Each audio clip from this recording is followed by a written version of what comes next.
ከ5 ዓመት በኋላ በመላው ሀገሪቱ የንጹህ መጠጥ ውሃ ተደራሽነትን 100% ለማዳረስ እቅድ ይዞ እየሰራ መሆኑን የውሃና ኢነርጂ ሚኒስቴር አስታውቋል። የውሃና ኢነርጂ ሚኒስትሩ ሀብታሙ ኢተፋ ዛሬ በህዝብ እንደራሴዎች ምክር ቤት ቀርበው አባላቱ ህዝብ የጠየቀናቸው ብለው ላነሷቸው ጥያቄዎች ምላሽና ማብራሪያ ሰጥተዋል።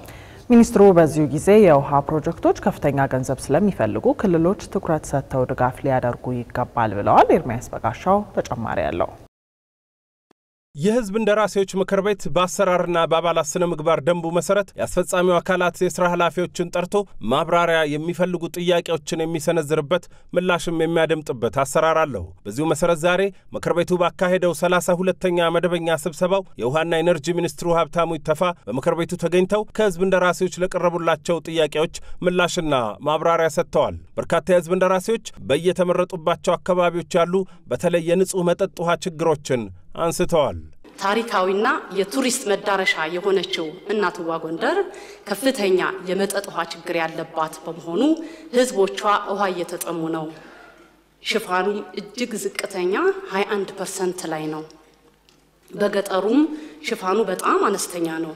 የተወከልኩበት ማክሰኝት እንፍራስ ጣና ዳር ተቀምጠው ውሃ እየተጠሙ ነው። በተመረጥኩበት አካባቢ በሰሜን ወሎ ዞን ቡግና ወረዳ አይና ከተማ ከፍተኛ የሆነ የንጹህ መጠጥ ውሃ ችግር ያለበት ህፃናት ሴቶችና ወጣቶች ለውሃ ፍለጋ ረጅም ሰዓት የሚንከራተቱበት የትምህርት ሰዓታቸውን የሚያጠፉበት ለከፍተኛ እንግልት እየተዳረገ ያለ ከተማ ነው።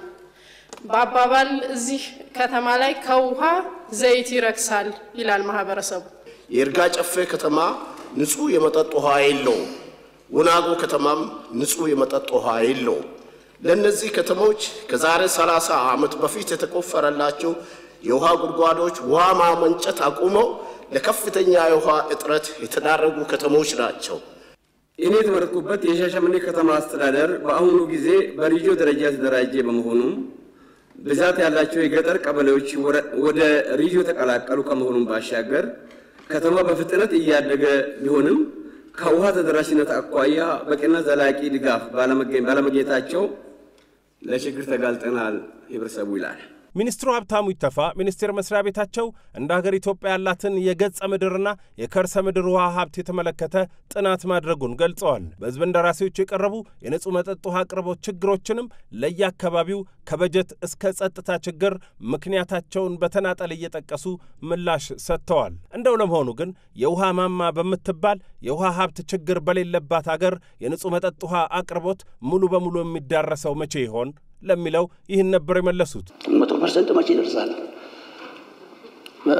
እንቆቅልሽ ነው። ረጅም ጊዜ ይወስዳል ማለት ነው። በእኛ ሀሳብ በፈረንጆቹ 2030 ነው ታርጌታችን። ከ5 ዓመት በኋላ አሁን ባለን ፍጥነት፣ አሁን ባለን አቅም፣ አሁን ባለን ማስፈጸም አቅም እንደርሳለን። ግን አንድ ድጋፍ ያስፈልጋል። ሀብት ይፈልጋል። በጣም ትልቅ ሶርስ ይፈልጋል መጠጥ ውሃ። በጀቱ ከውጭ የሚመጣ ብቻ በቂ አይደለም። ዓለም ባንክ፣ አፍሪካ ልማት ባንክ፣ የተለያዩ አበዳሪ ሀገራት የሚሰጡን ብቻውን ምንም አይበቃንም።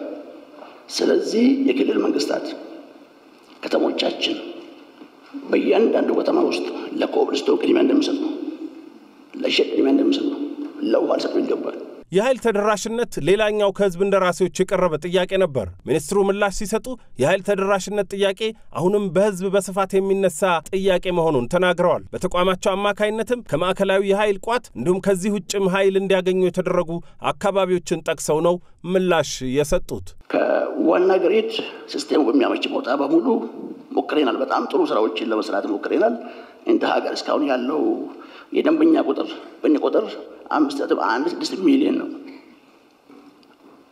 የኤሌክትሪክ ቆጣሪ አስገብቶ ያለው ይሄ ማለት በትንሽ ከተሞች ቢታዩ አንዱ ከአንዱ ይቀባበላል። ስለዚህ በሆነ ፋክተር እየተባዛ ብዙ ሰዎች ተጠቃሚ ይደረጋል ማለት ነው። ከዚህ ከ5.16 ሚሊዮን ህዝብ ወደ 1.4 ሚሊዮን ባለፈው 4 ዓመት ነው ያገናኘናቸው። ይሄን ማነሳበት ምክንያት በዚህ 4 ዓመት በዚህ በተከበረው ምክር ቤት በተደረገልን ድጋፍ በጣም አመርቂ ውጤቶች በጣም ጥሩ በሚባል ደረጃ ላይ ያየናቸው ነገሮች አሉ። ነገር ግን አሁንም በጣም ብዙ ስራ ይፈልጋል። በእምቦጭ አረም የተወረሩ ሐይቆችና የውሃ አካላት ጉዳይ ሌላኛው በህዝብ እንደራሴዎች የተነሳ አጀንዳ ነበር። ሚኒስትሩም እንደ ሀገር ሁሉም የውሃ አካላትና ሐይቆቻችን ትልቅ ችግር ውስጥ ገብተዋል ብለዋል። ጣና፣ አባያና ጫሞ፣ ደንበልና ቆቃ ሐይቆች እነዚህ ሁሉ ችግር ውስጥ ስለመሆናቸው ነው የተነሳው።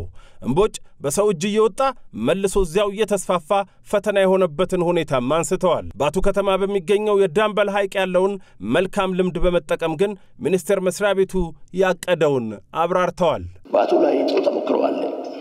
በዙሪያው ያሉ ባለሀብቶችን ወይ ድርጅቶችን ካርታ ሰጥተናቸዋል። ለምሳሌ የባቱ ልምድ ኃይሌ ትልቅ ሪዞርት አለው። ከሱ ፊት ያለው እምቦጭ ባለቤቱ ኃይሌ ነው። ምን አለው ውል አለን ተፈራርመን በፌደራልም በክልልም የምታገዝ ካለ እናግዟለን። የአበባ እርሻዎች አሉ፣ እነሱም አላቸው። ማረሚያ ቤት አለ፣ እሱም አለው ካርታ። ስለዚህ በዛ ልክ በሁሉም የወንዞቻችን ዳርቻ ላይ ያሉ ችግሮችን ያሉት ተቋማት ማገዝ ይፈልጋል። እሱን ማባዛት ያስፈልገናል ለማለት ነው በቀጣይ ለመስራት። የውሃና ኢነርጂ ሚኒስቴር የውሃ አካላት ጥበቃ ስትራቴጂ እንዳለው የጠቀሱት ሚኒስትሩ በቅርቡ በዚሁ ምክር ቤት የጸደቀው የውሃ አካላት ዳርቻ አወሳሰን ልማትና እንክብካቤ አዋጅም ትልቅ አቅም የሚፈጥር እንደሆነ ተናግረዋል።